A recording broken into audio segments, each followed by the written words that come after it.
This life was all I ever wanted. I'm not leaving. Not yet. I was hoping you'd say that. We gotta hit the streets, make some money. People like us must destroy people like him. Buckle up.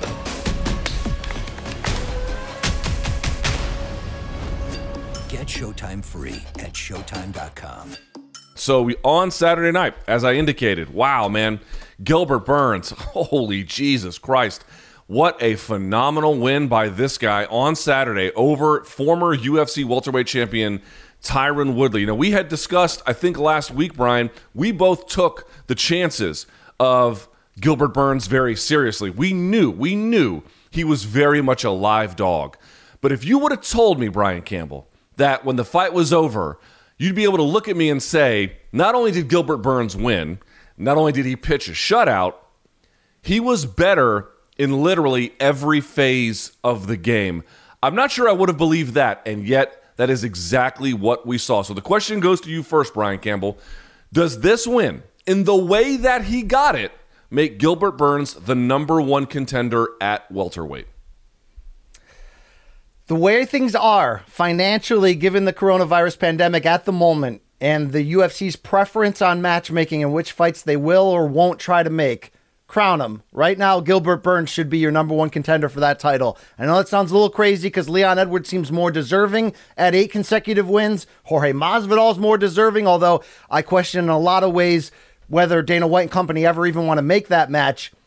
But where else are you going to go? How about a guy who's won 6 in a row, and he's evolved to his game to a point, Luke, that Saturday night was like watching the butterfly, stretch the wings and get out of the cocoon and take shape. I had doubted that he could do this against somebody on Woodley's level. Now, we'll get to Woodley in a moment in terms of what this performance said about where he's going.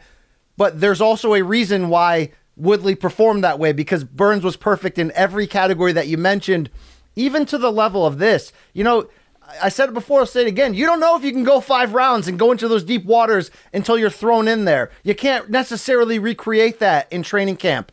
He went in there and he was swimming and he was thriving and he was walking down the more experienced, quote unquote, better fighter on paper in those championship rounds. This was a flawless performance in which he disarmed Woodley and gave him reasons not to come forward. And I think he showed you at 33, he's red hot. In UFC, when they're smart, they typically play the hot hand and see what they got. I think right now, UFC's not going to be putting on super fights, not going to be putting on huge marketable fights for a while without a live gate.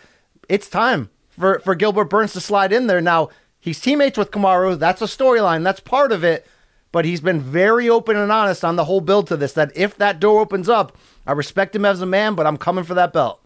Yeah, I totally agree. I mean, go back to what Woodley even said after this fight. When he lost to Kamaru, I'm not saying he made excuses. Maybe he was just being honest. In fact, we talked about it last week, trying to work through some of those demons. But he was like, I wasn't really there. I don't know what happened. But it just wasn't me in there. Well, after this fight, he was like, I trained hard.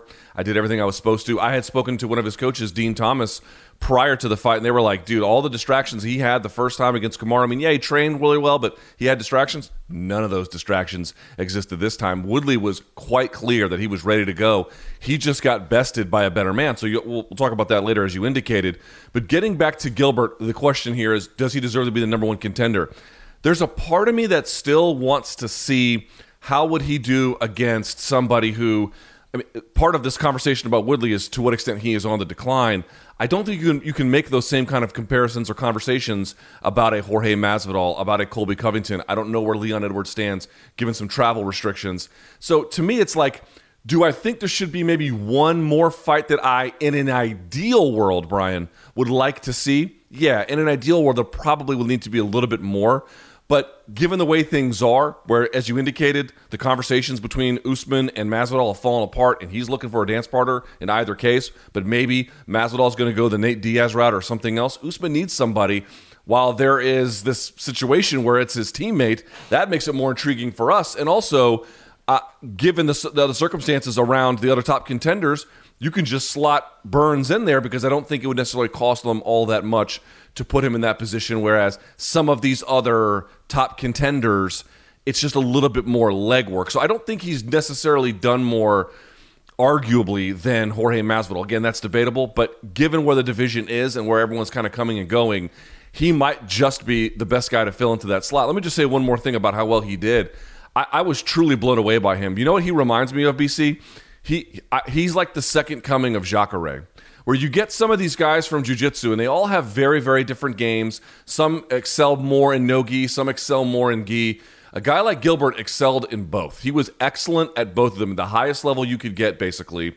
And what he showed us in this particular case and with his overall game is he was one of these guys from jiu-jitsu who had real significant athletic potential. I'm not saying he's on par with Jacare, but he's not one of these like Demian Maia grip and hold on to you kind of guys.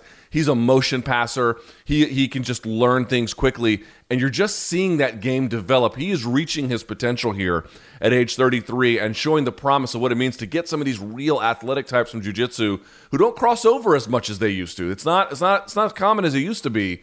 But it is in this case, and it was just an absolutely magical performance. It was a signature win. It was dominating in every way that it needed to be to send a message, whether he gets title shot or not. Absolutely, I think you would agree, Gilbert Burns is a force to be reckoned with in this division, taking down Tyron Woodley in ways that only 2 other fighters ever had. I was so impressed. Yeah, and the fact that he has come together and put the complete package together, it's not that somebody wouldn't be as deserving if they were more of a one-trick pony or more of a, one part of their game that they ride, but it adds to the conversation of whether he deserves to slide in now, the fact that he's put the entire game together. And if they made that Usman rematch, you'd be talking about one of the best wrestlers we've ever seen inside the cage in Kamaru against a guy who can handle himself on the ground in Gilbert Burns. I wonder if that fight, Luke, could end up being a lot like Colby Covington, Kamaru Usman, where the potential of the ground game cancels us out, so we just get 2 hungry guys throwing bombs the whole fight. I think no matter how you slice it, this could be the right opponent that Kamaru needs. It wouldn't cost a whole lot for the UFC. You got that big fan base potential with Brazil behind Burns, and you also have the potential to make a magical fight. And after 5 rounds, dude, Burns didn't have a scratch on him. I mean, how many hard shots did he really get hit with? A handful, if that? I mean, I'm sure numerically it's more than that. But he barely had a scratch on him, so he might be ready to go here in short order. This life was all I ever wanted. I'm not leaving. Not yet. I was hoping you'd say that. We gotta hit the streets, make some money.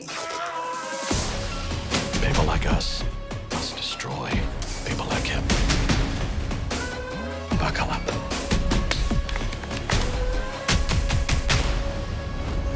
Get Showtime free at Showtime.com.